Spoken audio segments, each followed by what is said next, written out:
का हो साली? अरे खातिरदारी बढ़िया से होत बा ना।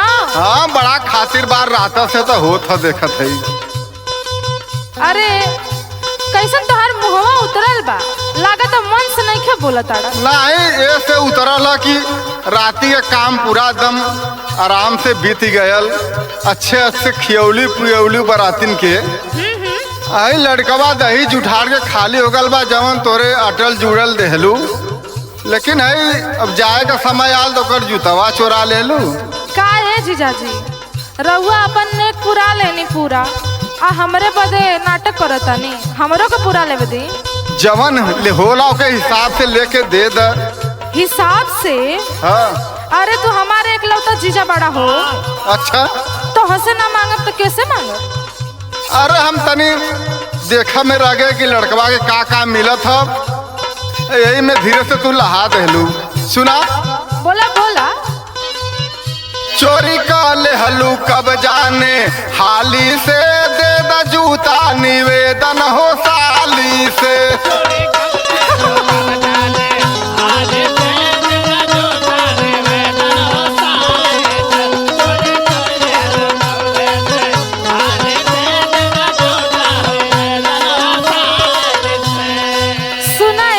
दुलरुआ जीजा जी। बोला हो साली जी। जब जीजा दहेजवा में कार चाही, जब जीजा दहेजवा में कार चाही, देव जूता तो 15,000 चाही।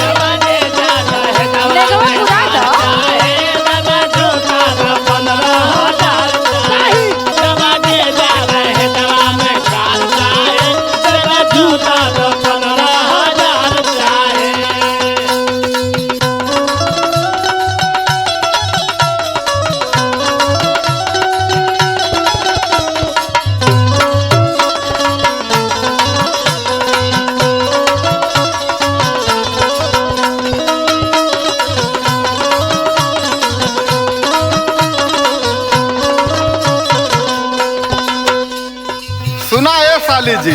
बोला। अब देखा कुल प्रेम से निभाह गलत है, यहू के धीरे से कुछ ले दे के दे दा और ज्यादा अथुआ मत करा। देखा है जीजा, बात में फुसलावे की जरूरत नहीं है, ठीक बा? सुना। बोला। काहे के साली करलू झगड़ावा,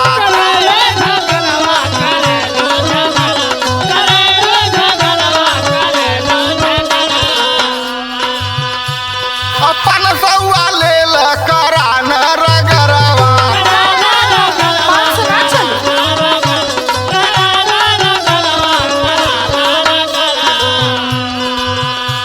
अब देखा 500 लड़का देथन, ओके प्रेम से लेके जूता ले पहिरा द। ए जीजा, हम छोट के बच्ची दिखाई देते का? 15,000 ले तबे जूता दे, बुझला? सुना सुना। बोला। काहे के साली करलू झगड़ावा, 500 ले ल करान रगरवा। स्वागत करी है बराती ताली से, दे द जूता निवेदन हो साली से। इतना आसानी से ना दे दे जीजा जी।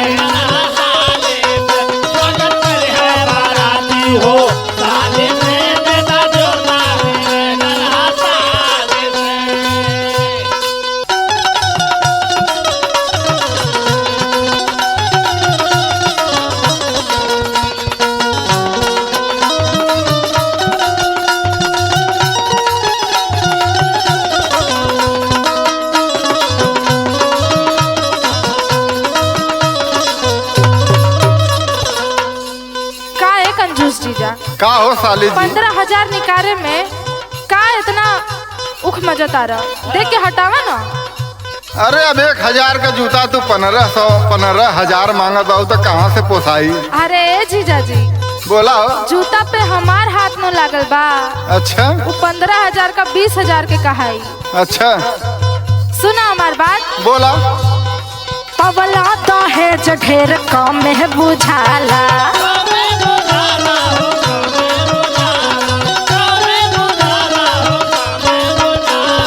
15,000 बदे भारी देखाला।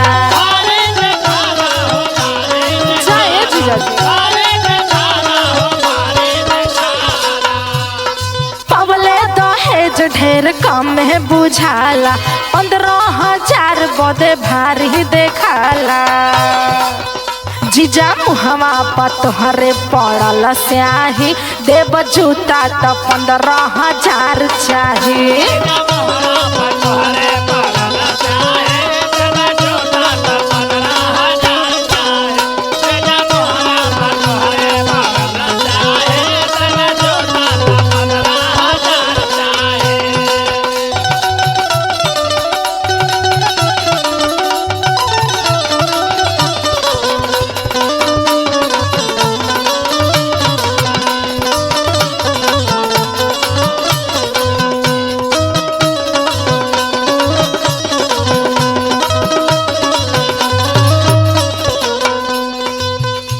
सुना ये साली जी, बोला जीजा जी।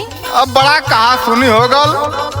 अब देखा हम 500 बढ़ा देते ला 1,000 पा गेला। 500 अब तो मान जा। ना जीजा जी सुना 15,000 से कम ना। बोला बोला ले ला 1,000 अब जूता लियावा ऐसे ना दे जूता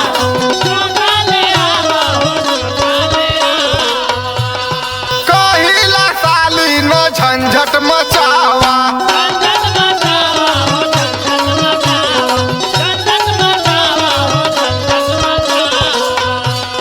ले ला 1,000 अब जूता लियावा कहिला साली न झंझट मचावा साली इधर उधर न बात टाली दे दे जूता निवेदन हमार साली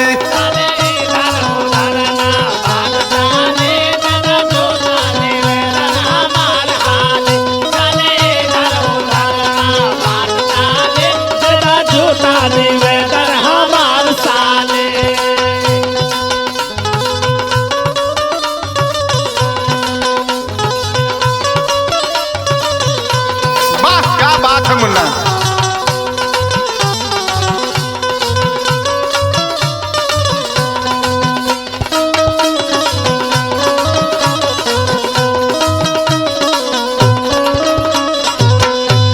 का है जीजा जी का हो साली जी करेजा पे चढ़ के 10 लाख लेहला दहेज ऊपर से एगो कार और वो कवन ब्रांड थार ब्रांड के। अरे लइको तो ब्रांड वाला खोजले हूँ। अच्छा अब 15,000 देवे में करेजा फाटत ह। अरे जवन नेक जोग होला वह लेबू कि उससे ज्यादा लेबू। सुना सुना हमार बात बोला दे बहना पैसा त कार लौटावा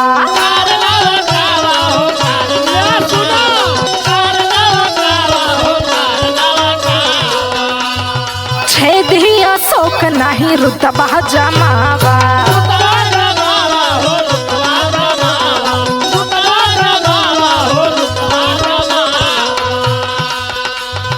दे बहना पैसा त कार लौटावा छेदिया शोक नहीं रुतबा जमावा।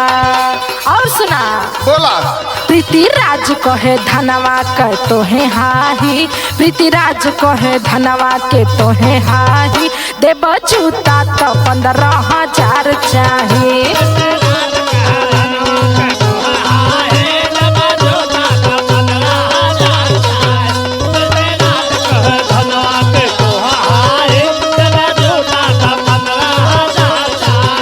दे दे जूता निवेदन हमार साली देव जूता तो 15,000 चाही दे दे जूता निवेदन हमार साली देव जूता तो 15,000 चाही।